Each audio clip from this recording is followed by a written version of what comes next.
before you mentioned how you're starting to hold certain resentments to some of your friends that were getting ACs and stuff while you weren't. I was gonna say, on that topic, how do you maintain your friendships, especially when they go sour or like start to become difficult? Hmm. That's a good question. That's a good ass question. Um, I think you naturally have to have been in a place beforehand where you could always be happy for them no matter what, and that you didn't see them as like your competitors. Because obviously you'll be competing for the same roles that they are, but ultimately it shouldn't change the fact that they are your friends. They are people that you speak to most days, if not every day, and that you get along with. Um, so you have to always try and come from a place where even if you are doing well, even if you're not doing well, you can always say congratulations, or you can always say, oh, I'm happy for you. Um, I think more importantly, you have to kind of be able to be happy, with where you're going in your life, and just trusting that, like, there is a plan and it is going to happen for you. Because if, for me anyway, when I was kind of going through that, I did maybe hold some resentment to my friends, but I didn't never really showed it because obviously, like, not many people would, but I did kind of struggle to believe at times that, okay, it was going to happen for me, or I did find that I was quite unhappy with maybe where I was going and whatnot, but, um, I had to kind of realize that, this is life. Everyone goes through this. Everyone's going to be at a stage at some point where they're not going to be happy, but it's really how you bounce back from it, how you re-strategize, and how you're able to, think things in your mind to be able to say at the end of the day, hey, things aren't going the way I'd like it to go now, but I'm going to have a plan B. I'm going to be able to bounce back, and I can reconvene and pick myself up after, and I'll be cool with whatever happens. Yeah. I get that. That's good. Yeah. Cause, I think as well, it's hard when you're going through it. And it's easy to think that people don't understand what you're going through. But if you reach out, um, people tend to get a gist, and they tend to sort of get it, and I think it's just finding those people that get it, and that are going to be encouraging for you. But also remembering that your friends want to see you win, because I don't know about you, but I'm sure you wouldn't want to have, a billion and one like offers, at the end of like when you graduate, and then you have your friends still like not in the same place as you. I'm sure, you want to see everyone win. Mm-hmm. And Definitely. yeah, and I think you kind of have to realize as well that they want to see you win too, and they want to see you do well. So, they're going to do their bit, but you also try your best, do your bit. And knowing at the end of the day, whatever happens, like, your friends want the best for you. No one wants to see their friends fail. No way. Mm-hmm. Yeah. And I don't want to reference middle child again, but shout out J. Cole for this one. What's the point of sitting first class if your guys can't sit? It's true. It's true. It's very true. Because it's true, man. Because, you have to, obviously in this life, you can't take everyone with you, but you can lead. You can lead, and you can get your friends to try and follow, and if you're a good influence and they can see you're going places, that's the thing. Um, but yeah, like, shout out to my friends for always being there and always wanting to see me win, but also always telling me that they want to see me win, because some people just need to hear it. That's true. Some people just need to hear it. But yeah. I was very much like that Mm, because I think it must have been first year. I was mm. just sad for a good week for no reason. I'm like, oh, no one appreciates me. I could do this, and like all my friends are losers. I'm like, what the hell's wrong with me? I clocked at one point. Someone said, oh, like, it was actually mad. Looking back now, I'm annoyed at myself for thinking that way. But it's like, I just needed to hear someone say like, oh, you're doing a good job, or keep up the good work, or we appreciate you, or something. And yeah, it's mad how, how mental health can just trip you up sometimes just for jokes. I'm telling you, there are times where I've had to actually look at myself and be like, what's going on? Even this year, and just be like, the devil's a liar, man. Like he's really proper trying it. Um, and I think uni as well has really taught me as well. Mental health is not a joke. And it really can, like you said, trip you up at any time. And it can come through the littlest things. It doesn't have to always be the biggest things through university or through applications or through job roles. It could just be, small things. You might not have enough, enough money to go out with your friends, order that pair of shoes that you wanted, and just what tends to happen is that these little things bring you back to the bigger picture, and it makes you kind of look at your life as a whole. And when that happens, and you and you realize you're unhappy with it, I think that's what really starts to trigger things. Mm, Yeah. that's true.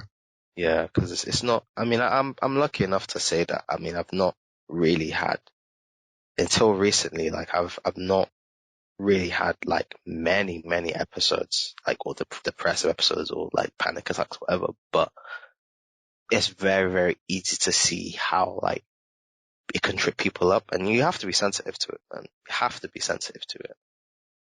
Mm. Because there's so many people that will look at it and they'll say, not me, never me. But, you look around and then you turn around the next day, it's them. It really is them. So, Yeah, it's true. yeah, I have to try and be sensitive to what people's going through. Doesn't mean you have to understand it. Doesn't mean you have to get it, but always just try to be sensitive to what people's going through because you never know. Mm. Yeah. Yeah, because I learned probably from school, to be fair, like primary school, secondary school even, that people never really know the context of what you're going through. Mm. But then it took me a while to clock that it's the same thing the other way. Like, I don't know what's going on behind closed doors in anyone else's life. Not even your own family. Like, you don't even know.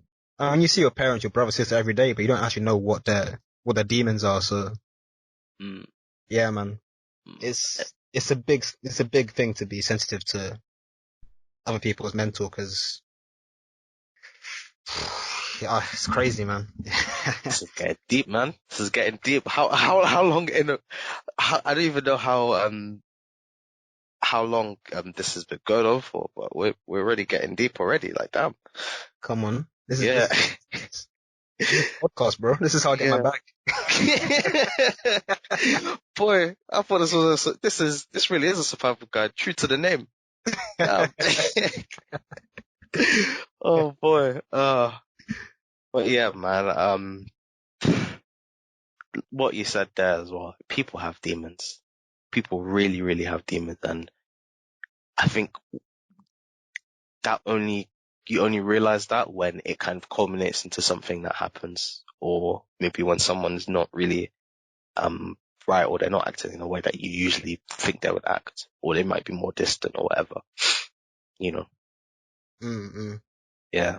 With your friends, hit them up, see how they're doing, and don't be a stranger as well. You know what I mean? Yeah, that's important. I learned that Yeah, last year, living alone. Like, people matter, man. You can't just live in a studio, with yeah, ghosts for a year. Like, that doesn't work. yeah. No, it does not work at all because that person could turn around and say, "Hey, where were you? You know, where were you? What did you do when I was going through all of my demons?" Like, you always have to be around for people because you never know when they're going to need it most. Yeah, yeah. How Also, I have you want been to, coping yeah, this year? how have I, what, mentally? Yeah, man.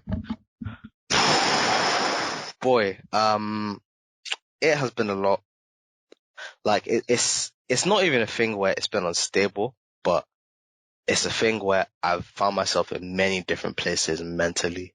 And I can say right now it's probably the best that it's been, for a while, because I think throughout the year, I could slowly see things getting really peak.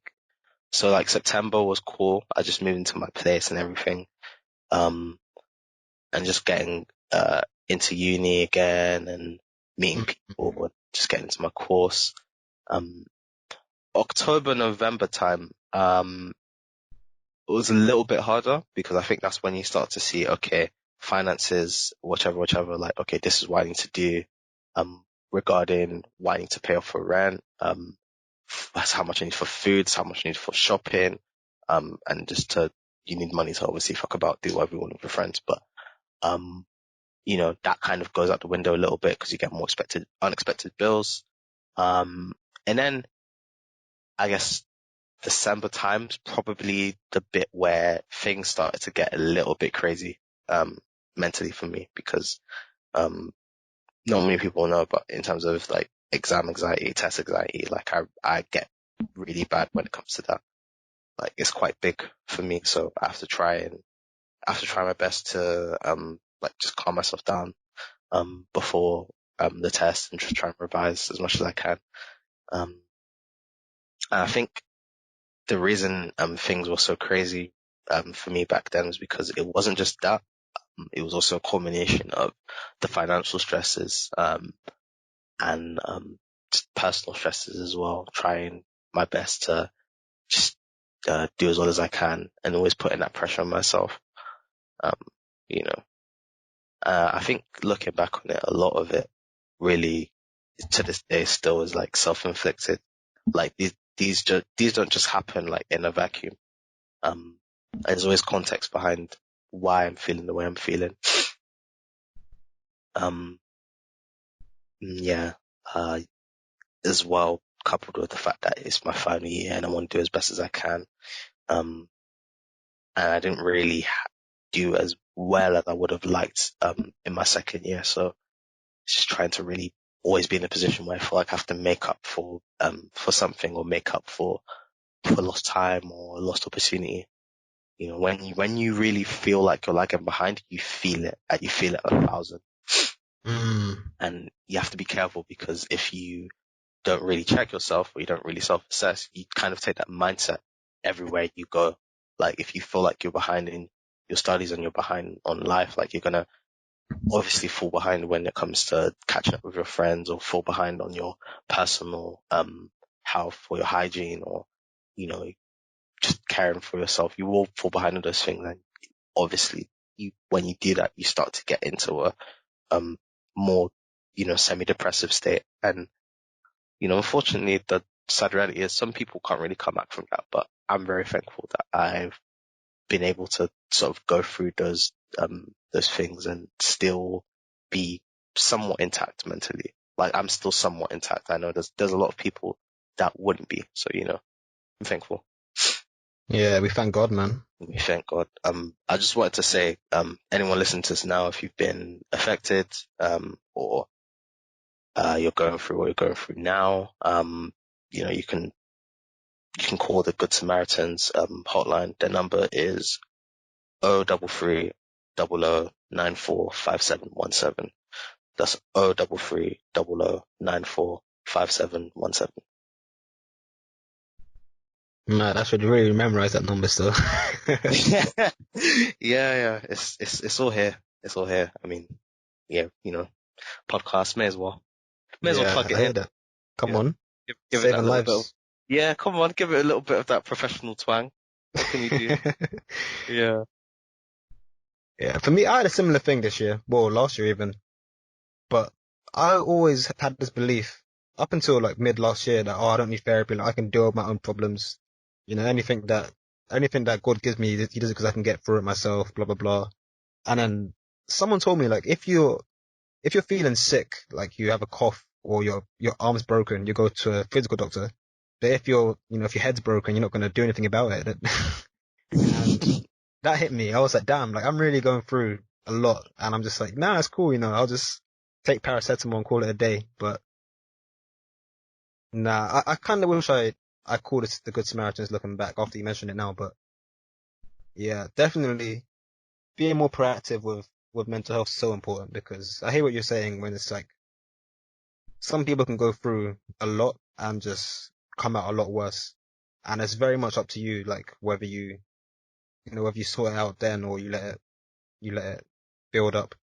Because Mm, like a lot of my stresses were things that if I just dealt with at the time, it would never have been that deep. But then when you compile that with other things and keep compiling, eventually it's like, oh my days, there's too much going on. I can't cope anymore. Mm, And yeah, man, it's super important to seek help when you need it. yeah, very, very, very important. Don't be a stranger. And really, when you're going through these things, like, it's hard because I think the number one thing that makes it hard for people to reach out is that they're scared how people will judge them.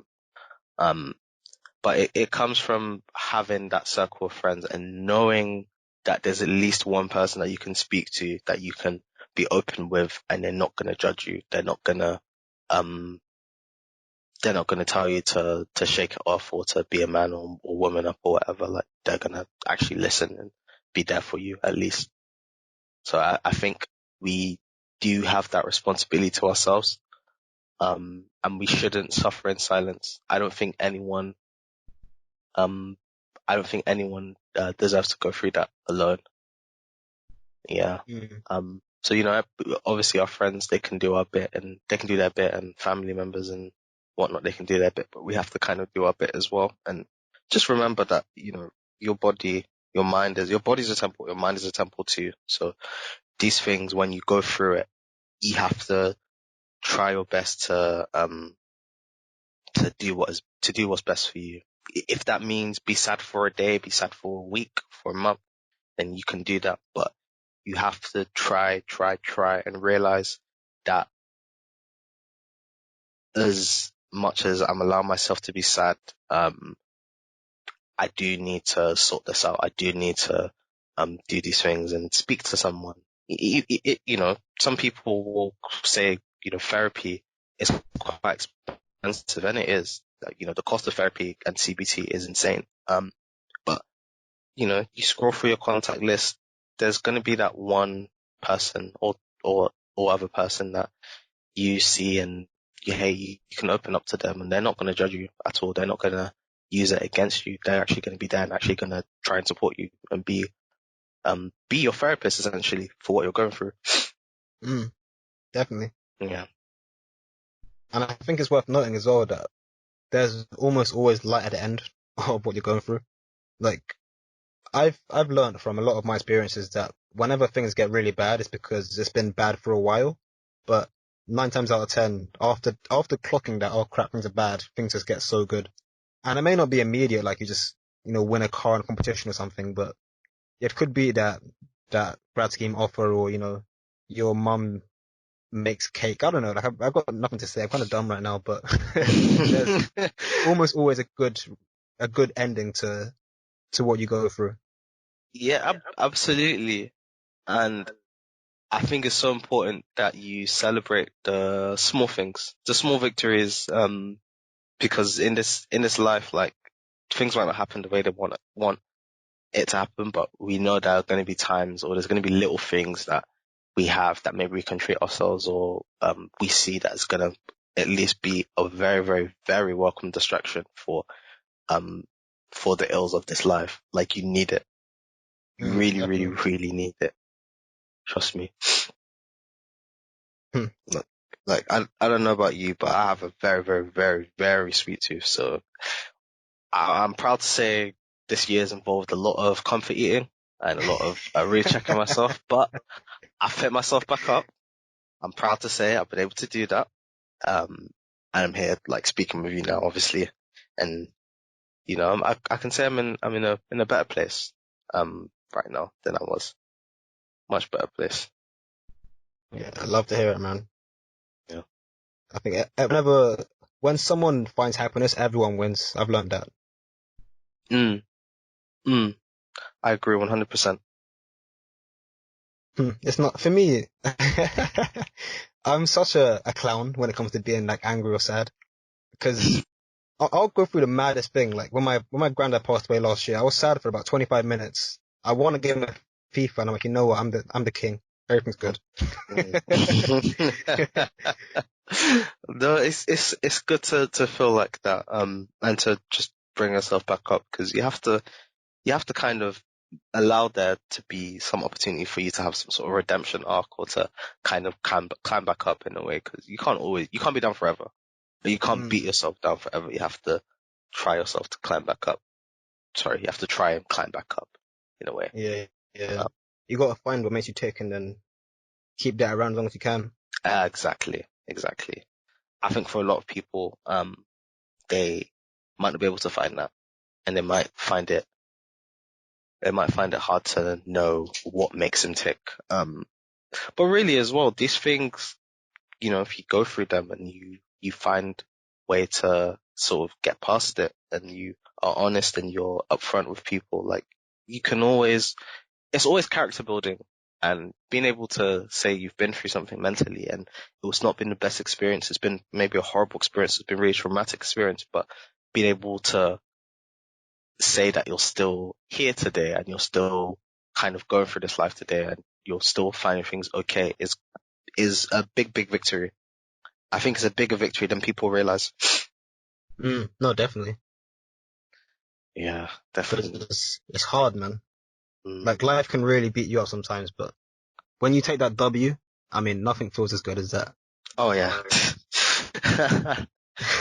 For sure, for sure, for sure. It's a big W because it's like, all right, things are kind of back to normal again, or I have my mojo back, or I'm feeling myself. There'll be times where like in 1 week I'll be feeling like the lowest of the low, and then the next minute I'll be feeling like I want to be popping bottles or or grabbing an Uber to X or Y or whatever club and being like, all right, I'm really feeling myself. So this life is very up and down. Trust me, man. Yeah.